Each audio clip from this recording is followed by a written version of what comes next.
Today we're finally finishing off the Puppet Carver. This is the latest book in Fazbear Frights, and it's probably the most controversial. But I think the one thing that everyone can agree is good is the epilogue. It's a much shorter one than we're used to, but it has the same great reveals, the same interesting story, and it seems like it's leading up to something just like all the others.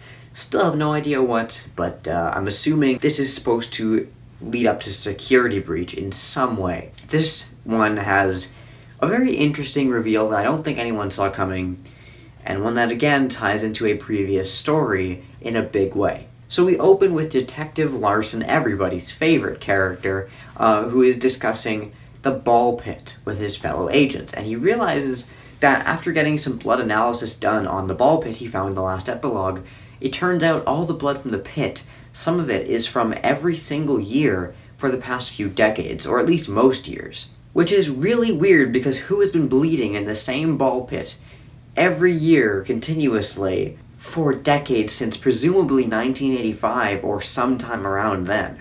If it's Spring Bonnie, that's weird because that would mean that either he's alive or the Stitchwraith epilogues take place before Into the Pit, which can't be true because in the Stitchwraith stories, Jeff's Pizza is closed. So it has to take place afterwards, which means Spring Bonnie is dead. So I don't think it's him. If it's Oswald, then that's weird. One theory I had is it might just be that the blood has sunk into the pit, and over time it's been, transported to different years as the blood just kind of, dries in the pit. I don't know. That would seem like a pretty anticlimactic conclusion, but it's all I have so far. Maybe it's just Afton? Is Afton Spring Bonnie from Into the Pit? I don't know. It seems like Into the Pit Bonnie, Pit Trap, whatever his name is, it seems like that's kind of a separate entity of some sort. I don't know. I'm sure we'll get answers, but for now it's just very confusing and very interesting. So yeah, time travel just wasn't just a one-time thing. It's still going. We still have time travel in the series, so that's great. Meanwhile, Jake, if you remember where we left off, he and this mystery girl had been taken to the shed. He brought her with him because she was in danger from who he believed to be drug dealers. Now, it seems she's awake, and she's much less scared of everything than she was before. Jake introduces himself, and she introduces herself as Renelle. She says her name is Renelle, which Jake seems to think is only a half-truth. He senses that something isn't quite true about that, which, if you think about it, you realize Renelle is backwards for Eleanor. The spelling is a bit off, but whatever. So very interesting. It seems that this person is Eleanor, who we know stole Sarah's body in To Be Beautiful. Jake also mentions that she looks, was it more skinny than before? Yes, it was. Renelle looks more skinny than he remembered, also hinting at the fact that she's maybe changed appearance. What I'm wondering is, what happened to that thing that was coming after them in the last epilogue? They were in this shack thing, and there was this thing crawling on the sides of the building, and we never found out what it was, yet. Right now I have two main theories. One is it's Julius from the Breaking Wheel, because this is very reminiscent of him when he was climbing over the house in the Breaking Wheel, and that story always felt like an oddball. I felt like it must have something more to do with the main story here, so I'm thinking that's going to come into play, if not now, sometime in the future. My other theory is it's Sarah from To Be Beautiful in her, robot form. Maybe she didn't die, maybe she's alive in some way, and she's out for revenge against Eleanor, and now Jake is somehow gonna have to solve this problem where Sarah's coming back after Eleanor to kill her. Jake mentions that he saved her from the dealers, and she doesn't seem to remember them, which maybe plays into the fact that she and Sarah have switched or something instead. I don't know, I'm throwing theories out here. Maybe when Jake left the shack and came back, in between that time, Sarah and Eleanor switched. Maybe the person he saved was Sarah, but now Eleanor switched with her for some reason? I don't know. Regardless, he also notices she isn't scared of Jake. At all. Which, again, plays into the fact that this is Eleanor and she's a robot. Of course, other robots aren't really going to scare her.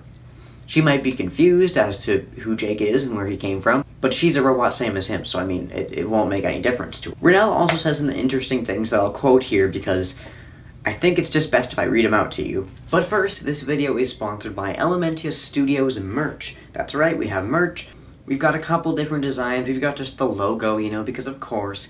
We've got a little inside joke from some past videos that you might like. The whole I'll poke you thing, which I will do if you don't buy this stuff. I'm just kidding, you can do whatever you want, it's okay. It's okay, do whatever you want, it's fine. We've got some FNAF themed stuff because I know that's what you guys are into, it's what I'm into. Some cool designs that I worked on myself and some that are created by the much more talented subscribers of the channel. It's legitimately really cool. Of course, that's obviously a very biased opinion, but you can find out for yourself with the link in the description. And let me know your thoughts on new designs. I want to hear what you guys would want to see. Anyway, back to the video. Renelle mentions she's been on the street long enough to know that what we think of as monsters, things that might look like you, aren't the real monsters. Most real monsters are people, especially guys who think they can push around girls like me just because I don't have a place to live.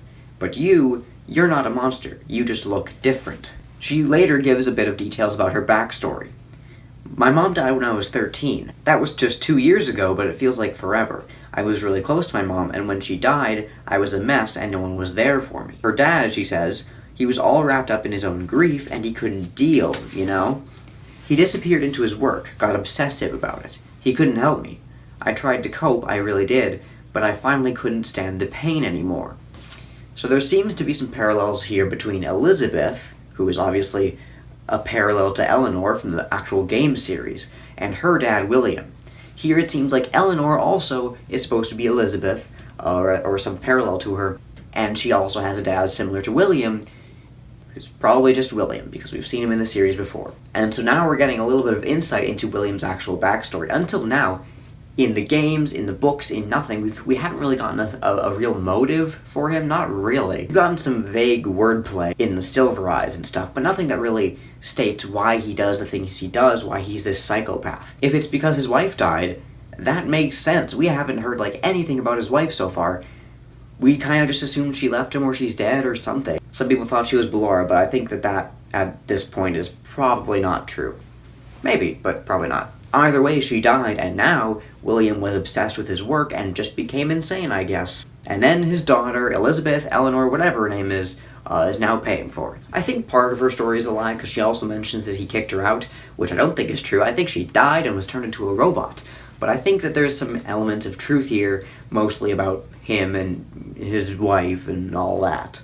Lastly, in this epilogue, Jake notices that she is wearing the same necklace that Sarah had and that Eleanor later stole to steal her appearance, which basically confirms, yeah, this is Eleanor. But Jake doesn't seem to quite realize that something's wrong just yet, at least not in this epilogue, and that's about it. Really quiet these last two have been compared to the big battle a little while ago. At this point, if they want to have like another big final battle, it's gonna have to come really quickly because there's only 2 books left, man. They gotta really hurry this up, unless it's not gonna end with that, and it's just gonna end with some sort of plot twist that leads up to security breach or something. I don't know which, but either way, they're probably gonna have to hurry things up here because it seems like they're running out of time. I was expecting that Epilogue 10 would be the start of some final battle and Epilogue 11 would finish it off.